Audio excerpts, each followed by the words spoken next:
वजह ये है कि जहां देखो अपराध, अति पिछड़ी जाति पे, दलित पे, अल्पसंख्यक पे 3 गुना बड़ा अपराध, महिलाओं पे, बच्चों पे।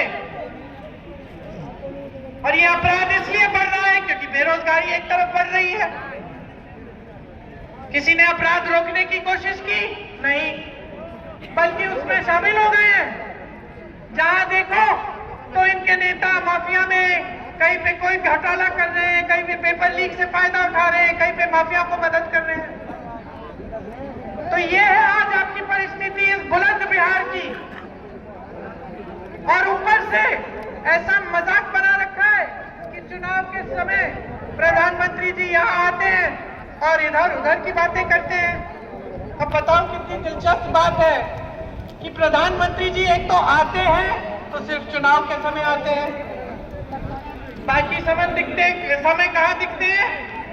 दुनिया के भ्रमण करते हुए, कभी अमेरिका के राष्ट्रपति के साथ, कभी चीन के राष्ट्रपति के साथ, कभी इजराइल के राष्ट्रपति के साथ। जब देखो तो किसी से हाथ मिला रहे। आपके गांव में तो आने का कष्ट नहीं किया। अरे आप छोड़िए, अपने संसदीय क्षेत्र वाराणसी में भी नहीं जाते। और मैं बता देती हूँ कि ये परंपरा नहीं है हमारे देश की, ये परंपरा नहीं है, ये कांग्रेस की परंपरा नहीं है। मेरे पिता प्रधानमंत्री रहे, मेरी दादी प्रधानमंत्री रही, मेरी मां कांग्रेस की अध्यक्ष रही, मेरे भाई कांग्रेस के अध्यक्ष रहे। बड़े बड़े प्रधानमंत्री जैसे नेता मैंने खुद अपनी आंखों से देखा। गांव गांव में जाते थे, घर घर में जाते थे और गांव वाले टोकते थे, डांटते थे, सवाल पूछते थे। और किसी पुलिस वाले की हिम्मत नहीं थी कि सवाल पूछती हुई जनता पर वो हाथ उठाए, वो लाठी उठाए। कोई प्रशासन ऐसा नहीं करता था कि आप प्रदर्शन करोगे, अपने अधिकार मांगोगे और आपको पीटा जाएगा। ये नहीं है इस देश की परंपरा, ये ना इस देश की परंपरा है, ना हमारे धर्म की परंपरा है। हमारे धर्म, हमारे देश की परंपरा ये है कि अपने अधिकारों के लिए लड़ो, अपनी धरती के लिए लड़ो, सरकार को जो करना है तुम्हारे लिए वो मांगो और हिम्मत से मांगो और चुप मत रहो। जब अन्याय को देखते हो तो उसको रोको। ये है हमारी परंपरा। और इसी परंपरा को निभाने के लिए, इसी परंपरा को निभाने के लिए मेरे भाई राहुल गांधी ने देश भर की भारत जोड़ो यात्रा की, उसके बाद न्याय यात्रा की, उसके बाद यहां बिहार में कौन सी यात्रा की?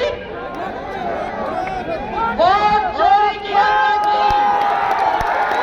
आपके वोट को बचाने के लिए इन चोरों से, जो आज इस स्तर पर आ गए हैं कि आपका वोट छीन रहे हैं, आपसे चोरी कर रहे हैं। 65 लाख वोट बिहार की जनता के कटे हैं। 65 लाख वोट क्यों काट रहे हैं? क्योंकि अब जान गए हैं, डर गए हैं जनता से, जान गए हैं कि जनता जाग गई है, जागरूक हो गई है।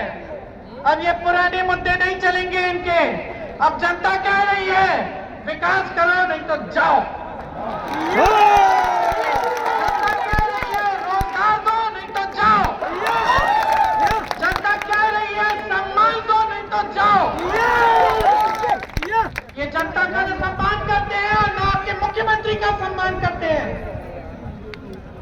आपके मुख्यमंत्री का भी सम्मान नहीं करते, इनके मंचों पे नहीं दिखेंगे, ये बुलाएंगे नहीं, बल्कि मोदी जी कहेंगे कि देखो कांग्रेस पार्टी के पोस्टर में तेजस्वी जी को बौना बना रखा है, अरे देखो आरजेडी के पोस्टर में राहुल जी को बौना बना रखा है। बताइए, ये देश के प्रधानमंत्री, इनके पास और कोई काम नहीं है कि दूसरों के पोस्टर देख रहे हैं इस तरह कि कौन बौना है कौन बड़ा है? बताइए। और खुद अपने मंच पर नीतीश जी को नहीं बैठने देंगे, बुलाएंगे तक नहीं। ये है हमारे आज देश के प्रधानमंत्री। तो अगर आप इनसे कोई उम्मीद रख रहे हो कि कोई बड़े बड़े काम करेंगे, कह दिया ना इन्होंने 1 करोड़ रोजगार देंगे। जरा पूछो तो सही, 10 सालों से क्यों नहीं दिए? पूछो तो सही। 2014 में या 19 में जब चुनाव था, बार बार इतने झूठे वादे करते कि मुझे याद भी नहीं कि कौन से चुनाव में किया, लेकिन एक वादा किया था इन्होंने कि 2 करोड़ रोजगार देश भर में दिए जाएंगे। बताओ दिए? अगर दिए होते तो पलायन करना पड़ता? दूर किसी शहर में जाना पड़ता अपने परिवार को छोड़ के? जहां कोई